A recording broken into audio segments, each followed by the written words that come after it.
Le fruit est toujours meilleur sur l'arbre, hein, on est d'accord. Hein. Mais on n'a pas toujours la possibilité d'avoir des arbres fruitiers ou même une serre à proximité de chez soi. Donc pour acheter ces fruits et ces légumes, on est obligé d'aller au marché ou au supermarché.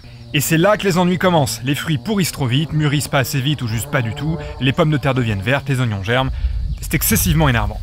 Donc aujourd'hui c'est la partie 1 du guide de conservation ultime des fruits et des légumes. Dans cette série on va essayer de comprendre ce qui se passe à l'intérieur des fruits et des légumes une fois qu'on les a cueillis de l'arbre ou qu'on les a sortis de terre afin de mieux les conserver. C'est parti.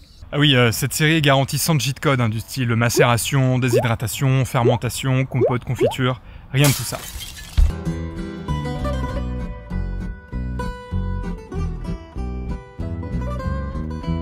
Só beijo me pediste, beijo de despedida. Ok, c'est le moment de faire un petit jeu. Quelle est la différence entre ce fruit, la figue, et ce fruit, le citron? Allez-y, je vous mets 5-10 secondes d'image de jolis paysages le temps que vous réfléchissiez. Beijo foi-se minha vida. La différence fondamentale entre ces deux fruits, elle se situe dans leur comportement une fois qu'on les a détachés de l'arbre, qui influe directement sur leur conservation. La figue est un fruit dit climactérique, alors que le citron est un fruit dit non climactérique. Et une fois qu'on a compris ce concept et qu'on sait dans quelle catégorie se range chaque fruit, vous allez voir, c'est beaucoup plus simple de les conserver. Mais genre, les doigts dans le nez, hein. Ok, petite explication, un fruit est dit climactérique quand sa maturation dépend d'un gaz, l'éthylène. À un moment précis de son cycle, le fruit va dégager une grande quantité d'éthylène, ce qui va le faire mourir d'un coup, comme ça, pouf, avant que le fruit entre dans une seconde phase qu'on appelle la sénescence. La pourriture quoi, le fruit qui se décolore, qui ramollit, qui part en lambeaux, enfin vous voyez le topo. Petite subtilité bien pratique, un fruit climactérique n'a pas besoin d'être attaché à l'arbre pour produire son pic d'éthylène. On peut le ramasser quelques jours avant et il continuera de mûrir tranquillement jusqu'à atteindre sa parfaite maturation. C'est pour ça que souvent les fruits que vous achetez au supermarché ne sont pas forcément prêts à être consommés tout de suite. Les producteurs étudient précisément les cycles de maturation des fruits et légumes afin de calculer le moment optimal où le fruit sera prêt à être consommé, en prenant par exemple en considération le temps de stockage et de transport qu'il y a avant de se retrouver dans votre panier. Car beaucoup de fruits exotiques qui voyagent notamment par avion sont climactériques. La banane, la mangue, la papaye, le fruit de la passion, mais aussi d'autres fruits qui sont beaucoup plus courants chez nous comme les pommes, les poires, les fruits jaunes, pêche, nectarine, abricot, prune, la figue, le melon, l'avocat, la tomate.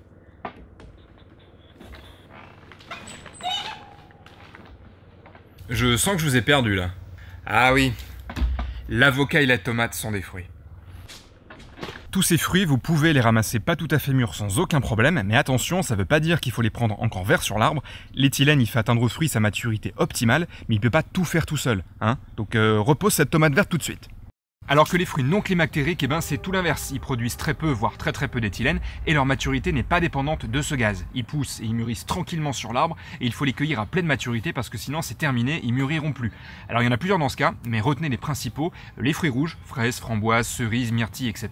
Les agrumes, orange, citron, pamplemousse, le raisin, l'ananas, la pastèque, l'aubergine, le poivron, le potiron. Ah oui, attendez, petite parenthèse. D'un point de vue botanique, le légume, ça n'existe pas vraiment, hein. Aubergine, poivron, potiron, olive, tout ça, ce sont des fruits, au même titre que la banane et la goyave. On fait simplement la distinction dans le langage courant parce qu'on les mange en salé. Et deuxième effet qui se coule, ce qu'on appelle les légumes feuilles, donc tous les légumes consommés pour leurs feuilles, salade, choux, endives, épinards, etc. Et les légumes racines, donc tous ceux qui poussent sous la terre, betteraves, pommes de terre, carottes, ce ne sont pas des fruits, ce sont des plantes. Voilà, c'est pas indispensable à savoir, mais vous pourrez briller lors de votre prochain dîner.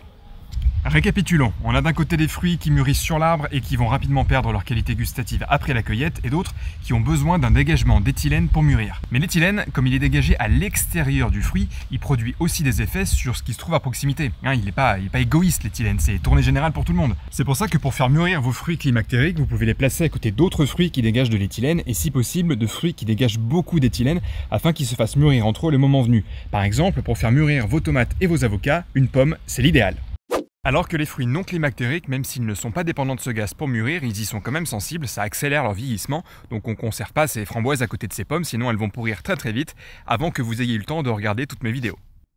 Et dernière petite subtilité, parce que le monde est complexe, le monde est mal fait, il y a certains fruits climactériques, donc qui produisent de l'éthylène, qui sont aussi sensibles à ce gaz. Pas de bol, ils sont allergiques à eux-mêmes. Et ceux-là, si vous voulez les conserver sans avoir à les surveiller un petit peu tous les jours, vous n'avez pas le choix, vous les mettez à part et ils vont mûrir tout seuls comme des grands. Retenez les principaux, c'est le cas des fruits jaunes, des bananes et des mangues.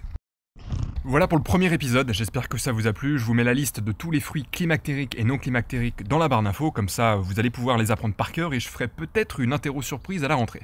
Non, faut pas que je leur dise ça, c'est pas sympa. Dans le prochain épisode, on entrera un peu plus dans le vif du sujet en essayant de voir un peu plus précisément ce qui se passe dans les fruits et légumes une fois qu'on les accueille de l'arbre, afin de voir un peu comment ils pourrissent et du coup comment on peut contrer et prolonger leur durée de vie. Comme d'habitude, si cette vidéo vous a plu, n'hésitez pas bien évidemment à la liker et à la commenter. Abonnez-vous également si ce n'est pas déjà fait et activez les notifications pour ne manquer aucune de mes vidéos. Je fais des vidéos chaque semaine où on essaye de progresser dans notre voyage culinaire en approfondissant un peu nos connaissances et en ouvrant nos horizons. Bonne rentrée à tous, d'ici là je vous embrasse et n'oubliez pas qu'il faut manger pour vivre mais qu'on vit aussi pour manger. Ciao.